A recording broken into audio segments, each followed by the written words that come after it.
बच्चों, हमारा जो चैप्टर चल रहा है रहीमन विलास, तो इसमें हम क्या पढ़ रहे हैं, लोक व्यवहार व नीति का जो ज्ञान है उसको हम यहाँ पर प्राप्त करेंगे। तो कवि रहीमदास जी यहाँ कहते हैं, तन रहीम है कर्म बस, मन राखी ओहियोर, जल में उल्टी नाव जो खेचत गुन के जोर। है ना। तन रहीम है कर्म बस, यानी कि जो उसका काम है वो। मन राखो ओही और, यानी कि मन भी उसी तरफ रखना चाहिए।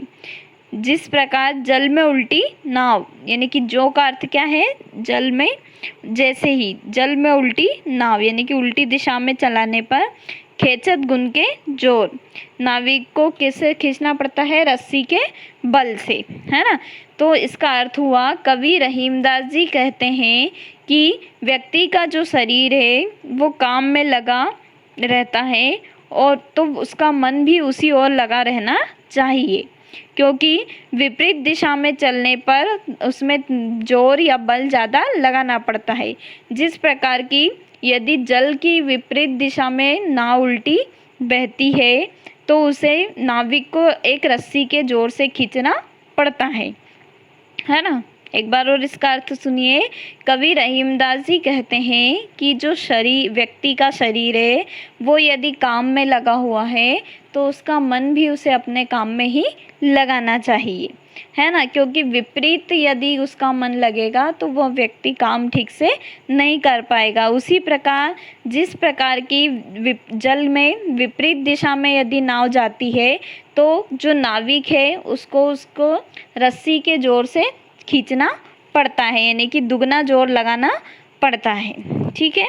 अगला है, समय लाभ सम लाभ नहीं, समय चूक सम चूक, चतुरन चित रहीमन लगी, समय चूक की हुक। है ना। तो इसका अर्थ क्या हुआ कि कवि समय लाभ सम लाभ नहीं, यानी कि उसके समान और कोई लाभ या हितकारी काम नहीं है। समय चूक, यानी कि एक चूक हो जाना, चूक सम चूक। ठीक है। चतुरन चित रहीमन लगी, समय चूक की हुक। तो कवि रहीमदास जी कहते हैं कि उचित समय पर यदि समय का लाभ उठाने में, उचित समय पर यदि समय का सही लाभ नहीं उठाया जाए तो वो समय हाथ से निकल जाता है और व्यक्ति समय चूक सम चूक यानी कि बहुत बड़ी गलती कर बैठता है। चतुरन चित रहीमन लगी, यानी कि कवि रहीमदास जी कहते हैं कि जो चतुर व्यक्ति होता है वो समय को क्या करता है कि समय का सही लाभ उठा लेता है। समय चूक की हुक, यानी कि समय का सही लाभ उठा लेता है। तो इसका अर्थ एक बार और सुनिए। कवि रहीमदास जी कहते हैं कि उचित समय का लाभ उठाने से ही काम सफल होते हैं, और जो व्यक्ति उचित समय पर समय का लाभ नहीं उठाता वो बहुत बड़ी गलती कर बैठता है। और चतुर व्यक्ति जो होता है, रहीमदास जी फिर कहते हैं कि जो चतुर व्यक्ति होता है वो समय का सही लाभ उठाता है ना, समय का सही उपयोग कर लेता है। ठीक है। अगला है, कही रहीमन संपत्ति सगे, बनत बहुत बहुरीत, विपत्ति कसोटी जय कसे, ते ही साचे मित। कही रहीमन संपत्ति सगे, यानी कि कवि रहीमदास जी क्या कहते हैं कि जब व्यक्ति का समय अच्छा होता है तो, या उस धन का, उसके पास धन होता है तो उसके लालच में उसके सब सगे बन जाते हैं। बनत बहुत बहु रीत, यानी कि अनेक प्रकार के सगे संबंधी बन जाते हैं।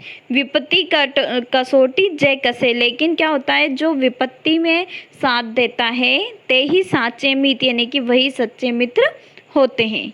तो यहाँ पर जो कवि रहीमदास जी है वो कहते हैं कि धन के लालच में तो बहुत सारे लोग अनेक प्रकार से संबंधी बन जाते हैं, लेकिन जो व्यक्ति विपत्ति के समय भी उसका साथ देता है वही हमारा सच्चा मित्र होता है।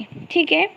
ते ही साचे मित, यानी कि वही हमारा सच्चा मित्र होता है।